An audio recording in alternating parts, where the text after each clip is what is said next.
प्रिय मित्रों, आप सभी का धाकड़ एजुकेशन चैनल में हार्दिक स्वागत है। तो दोस्तों, आज लेकर आ गए हम करंट अफेयर्स, जो कि आज की है। पुलिस महानिदेशकों और महानिरीक्षकों के अखिल भारतीय सम्मेलन 2023 का आयोजन किस शहर में किया जाएगा?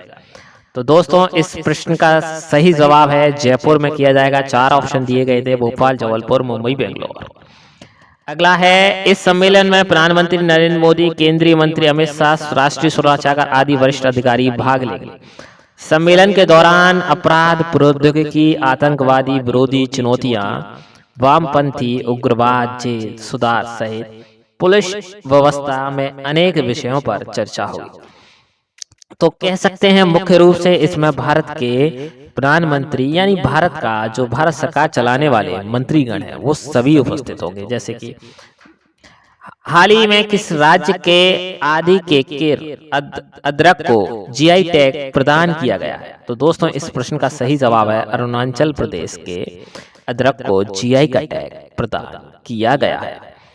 अरुणाचल प्रदेश के अदरक जिस स्थानीय रूप से आदि केकर के नाम से जाना जाता है तथा अरुणाचल प्रदेश के हस्तकालीन वाचो लकड़ी को शिल्प को भौगोलिक संकेत जीआई टैग प्रदान किया गया है। तो बहुत ही इंपोर्टेंट प्रश्न है कि जीआई अदरक का जीआई टैग किसे दिया गया? तो अरुणाचल प्रदेश। उसका नाम क्या है? तो आदि केकर अदरक। ये आपको ध्यान रखना है। आदि केकर अदरक की एक किस्म है जो अरुणाचल प्रदेश के पूर्व सियांग, शियोंग और ऊपरी शियोंग जिलों में पैदा होती है। यह अपने स्वाद और आकार के लिए जानी जाती है। राज्य के विभिन्न में रहने वाले तिब्बत शरणार्थी बनाए गए हस्तनिर्मित कालीन अपने अलग डिजाइन और रूपांकर बनावटों के लिए जाने जाते हैं। तो दोस्तों, हाल ही में अरुणाचल प्रदेश के अलावा पश्चिम बंगाल के 5 प्रोडक्ट और उड़ीसा के 7 प्रोडक्ट को जीआई का टैग मिला है। ये भी आपको बात ध्यान रखने लायक। उड़ीसा के जीआई टैग खजूर, गुड़, ढेकनाल, मागजी, लड्डू, सेमीपेल की काई कटाई, नयागढ़, कस्टमर बैगन, कपड़ा, गुड़, डगुरिया, कंद के हाथ से बने हुए कढ़ाई वाले साल को दिया गया है। हाल में विदेश मंत्री सुब्रमण्यम जयशंकर की नेपाल यात्रा के दौरान कितने समझौते हुए? तो दोस्तों, ये बताना है। तो दोस्तों, इसका सबसे पहले बता दें, हाल ही में जयशंकर प्रसाद जो भारत के विदेश मंत्रालय है, नेपाल के कौन है विदेश मंत्री?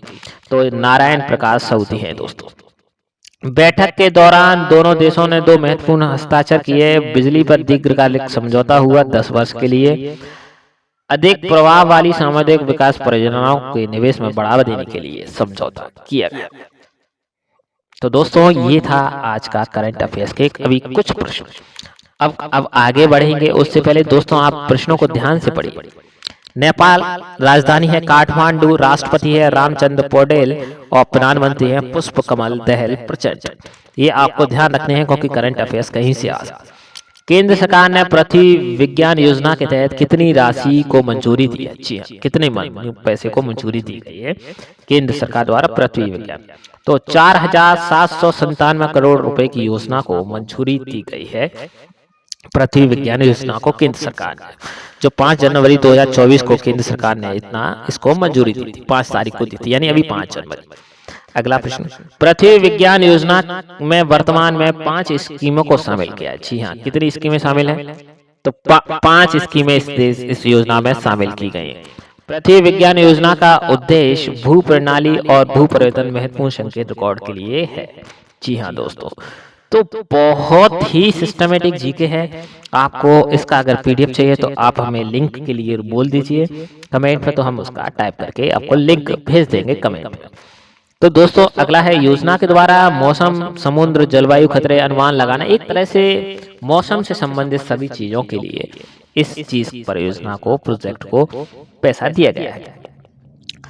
हाल ही में किस राज्य में 10वीं सदी का कन्नड़ संस्कृत में लिखा कंदव शिलालेख में मिला? जी हाँ, वो है गोवा राज्य, जहाँ ये कन्नड़ संस्कृत में लिखा हुआ मिला है। तो दोस्तों, 10वीं सदी का है, सोचो। यह शिलालेख कन्नव काल में संबंधित है, जो दक्षिण गोवा के कोकणा स्थित मंदिर महादेव से मिलता है। जी हाँ, प्रोफेसर टी मुंगेसी ने इसको खोज किया था। कंदव होता क्या? गोवा के कन्नव कल्याणी के चालुक्य के अधीनस्थ थे ये कंदव। जी, शिलालेख के अध्ययन में इम्पिग्राफी कहते हैं, यानी जो शिलालेख का अध्ययन किया जाता है उसे इम्पिग्राफी कहा जाता है। तो आज के दोस्तों करंट अफेयर का 7वां प्रश्न, भारत में पहली बार मल्टी स्पोर्ट्स बीच गेम्स का आयोजन कहाँ किया जा रहा है? तो इसका दादर एवं नागर हवेली, दमन एंड दीव में इसका आयोजन किया जा रहा है दोस्तों।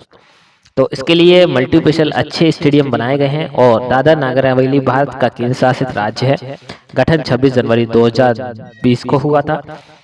राजधानी इसकी दमन है। प्रशासक एडमिनिस्ट्रेशन है प्रफुल्ल खोड़ा पटेल। जी हाँ, जो इसके प्रशासक हैं वो प्रफुल्ल पटेल हैं। जी, खोड़ा पटेल के नाम से जाने जाते हैं ये।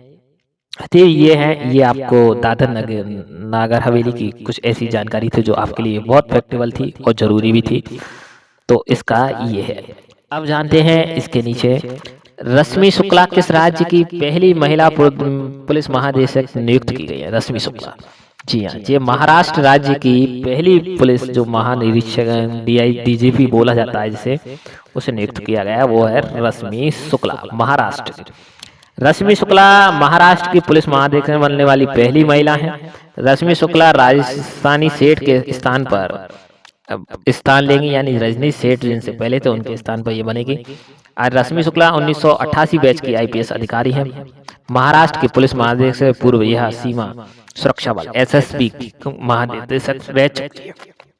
जी हाँ, आज का नवा प्रश्न, निम्नलिखित में से किसे कवेवपुर राष्ट्रीय पुरस्कार 2023 से सम्मानित किया गया? जी हाँ, कवेवपुर राष्ट्रीय पुरस्कार। जी हाँ, तो इसका सही नाम है सिरसेदु मुखोपाध्याय जी को इससे सम्मानित किया गया है दोस्तों।